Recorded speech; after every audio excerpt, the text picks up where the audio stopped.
Là où les hommes ont échoué, là où la monnaie a échoué, l'Éternel fera la différence. La monnaie d'échange, on en parlait déjà tout à l'heure, la foi. La foi qui a permis à cette femme d'être guérie. Pas la foi de Jésus. Ta foi t'a sauvé. Et plusieurs fois dans la Bible, cette phrase se répète, ta foi t'a sauvé. Papa Eric nous disait déjà dans les coulisses, la foi apporte d'abord ce qui est essentiel, le salut.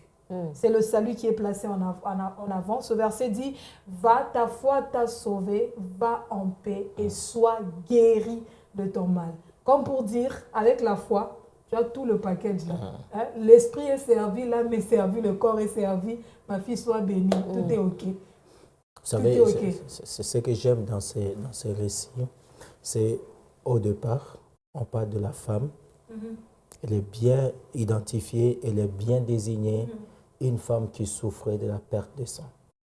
Mais cependant, quand Jésus parle avec cette femme, il ne dit pas la femme, mais il dit ma fille. Je ne sais pas si vous avez lu avec moi. Voilà, c'était le problème de la femme qui souffrait de la perte de sang. Mais quand elle est venue par derrière, elle s'est prosternée. Lorsque Jésus pose la question qui m'a touché, alors que les autres disent, mais Jésus, nous sommes nombreux ici. Mais tu dis qu'elle dit, elle était toute elle avait peur, elle était toute tremblante. La voilà qu'elle a avoué. C'est ça qui a déclenché son miracle. Elle a commencé par avouer, elle a commencé par croire, n'est-ce pas? Cette action-là, elle a bravé la peur.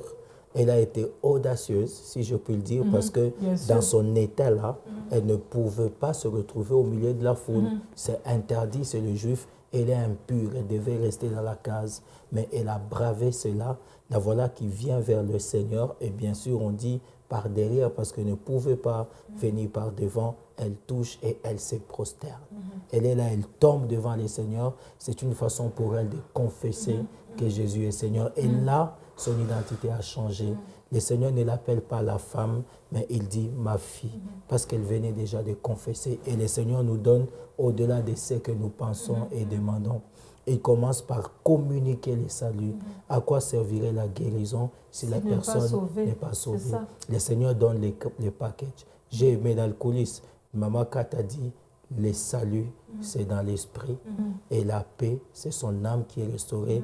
Et le corps qui reçoit la guérison. Ça, il n'y a que le Seigneur qui soit capable de faire ça. C'est-à-dire, quand il nous visite, il touche toutes les parties de notre vie.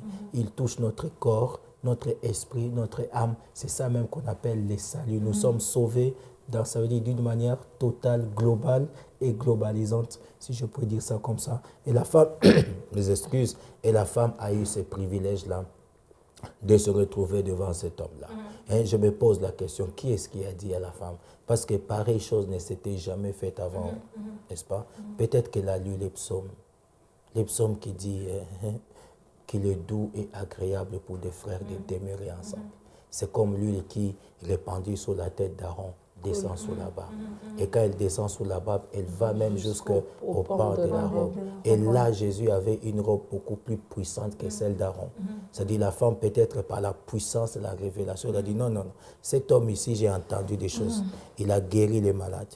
Il a nourri plus de 5000 personnes. Il a marché sous les eaux. Il a ressuscité Lazare. Même le fils de la veuve de Naïn a été ressuscité. Donc ma maladie ici, ça peut s'arrêter aujourd'hui. C'est comme les personnes, quand nous lisons dans Marc chapitre 2, je pense, ces personnes qui ont découvert le toit pour faire descendre leur ami, ils ont appris que Jésus était à Capernaum. Tout ça, c'est la foi. La foi vient de ce qu'on entend. Sûrement, cette femme, elle a entendu, au même titre que Bartimée. Pendant qu'il pouvait entendre du bruit, il a quand même, en tâtonnant, il a saisi quelqu'un. Mais qui est-ce qui se passe? Il dit, c'est Jésus. Oh là là. Il a dit, oh, c'est Jésus dont j'entends toujours parler. C'est aujourd'hui ou jamais. Voilà, c'est aujourd'hui ou jamais. Donc, nous devons comprendre ces choses. Que la foi, elle est beaucoup plus forte. Et c'est l'élément qui plaît à Dieu dans nous. Quand Dieu nous regarde, il veut voir la foi.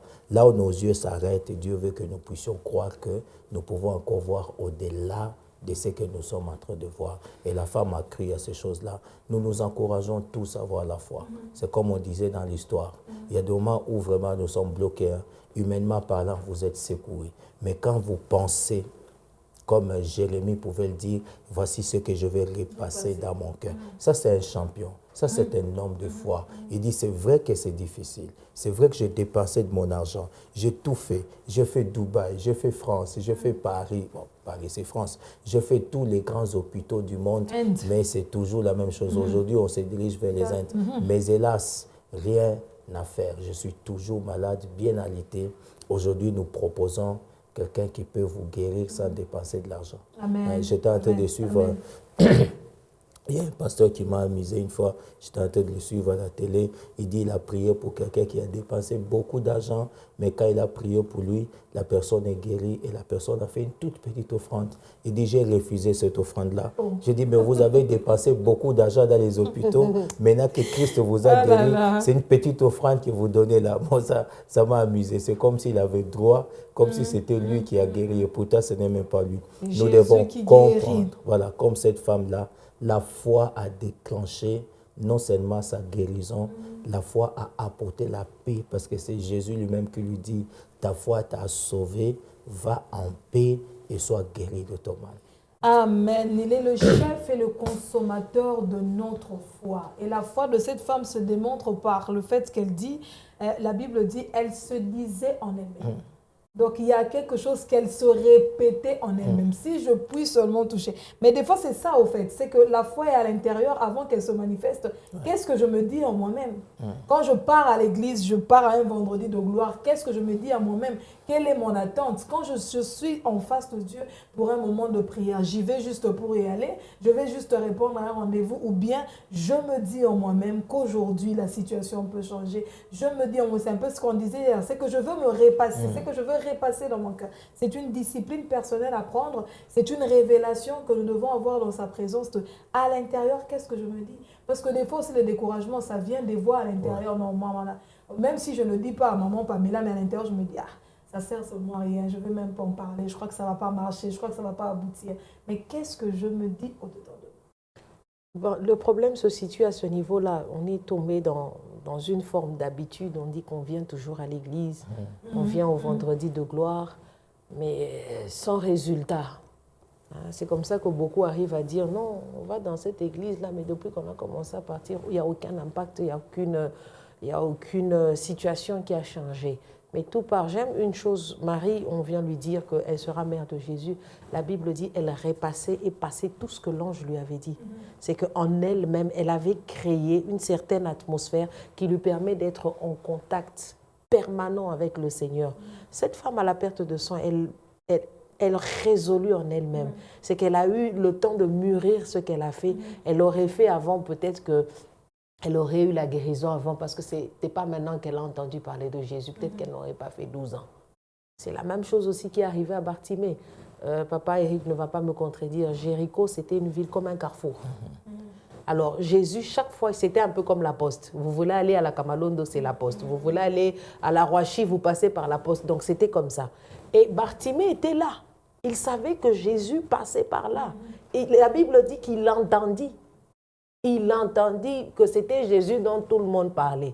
Mais à partir du moment où il a mis sa foi en exergue, donc sûrement que peut-être qu'il était en train de travailler ça à l'intérieur, il s'est dit, cette fois-ci, c'est la bonne. Et sa foi était arrivée à, comme on dit, de la viande à point. C'était bien cuit au point où même ce que les hommes étaient en train de dire, Bartimée, tais-toi, ne l'a pas arrêté, mais l'a poussé au contraire. Il y a certaines personnes qui se retranchent lorsqu'ils se retrouvent face à un obstacle. Ils sont en train d'y aller, peut-être que c'est la guérison. Dire, je ne peux pas me présenter en public. Mais oui, parce que la société allait la lapider. Elle ne pouvait pas. C'est la même chose aussi avec Bartimée. Il ne pouvait pas. Pour lui, c'était quelqu'un qu'il fallait mettre à côté. Mais il crie. Il a tellement... Qu'est-ce qui a fait arrêter Jésus? C'est la foi de Bartimée. Parce que, écoutez, il y avait la foule. Qui pouvait entendre Bartimée? Parce que quand il criait, j'essaye de me mettre à la place de Jésus et je me dis, Jésus sûrement, quand il marchait, il se dit, il y a beaucoup de gens, tout le monde est en train de chahuter. Quand il y a beaucoup de gens, on a vu ça pendant la Coad, les papas, quand ils étaient à l'extérieur, ils étaient en train de parler, c'était vraiment un gros brouhaha, on ne savait pas qui disait quoi, on n'entendait pas. Mais Jésus a entendu Bartimée. Jésus s'est arrêté pour dire, quelqu'un m'a touché. Donc vraiment, il faut avoir la foi pour faire arrêter Jésus à ce niveau. Vous savez, mes excuses, dans ce domaine-là de la foi, Jésus, il sent, n'est-ce pas, la véritable foi qui touche. Il s'est distingué. Il s'est distingué. Vous savez, dans ce brouhaha-là, Jésus pouvait entendre une voix qui disait « Fils de David ». Ah, Jésus Quelle dit, révélation. non. Il y a quelqu'un qui a besoin de moi. Jésus dit non. C'est vrai qu'il y a beaucoup de bruit là, mais j'entends fils de David. My God. Qui est celui qui sait me distinguer, qui est celui qui sait me reconnaître comme étant le fils de David. Et ça, il ne pouvait que s'arrêter. Parce que la foi, il dit, lui-même dans son cœur, là, il dit, c'est pas possible. Fils de David, là. Aïe. En tout cas, la foi doit nous pousser à faire quelque chose. Maman, si vous permettez que j'ajoute quelque chose, il y a certaines situations qui ne peuvent changer que par la dimension de la foi que nous avons. Alors, peut-être que vous avez foi en un homme de Dieu qui, vous vous dites, s'il prie, ça va marcher, gloire à Dieu. Mais si vous y ajoutez aussi la vôtre, je pense que vous serez une bombe à retardement. La foi a poussé cette femme à se frayer un chemin dans la foule pour toucher le bord du vêtement. La foi a poussé Bartimée à crier encore plus fort malgré la foule. La foi a poussé Zachée à monter sur un sycomore juste pour voir Jésus. La foi a poussé cette femme à venir briser son vase d'albâtre parce que, en tout cas, ce jour-là, il fallait qu'elle rencontre Jésus. Qu'est-ce que votre foi vous demande de faire aujourd'hui? Faites-le, car certainement vous allez rencontrer Jésus-Christ dans une nouvelle dimension. Chacun de nous doit garder la foi, la grande foi qui apporte les grands miracles. C'est encore possible pour nous et pour vous ce matin. Nous rendons gloire à Dieu pour ce sujet tellement riche, la foi et encore la foi.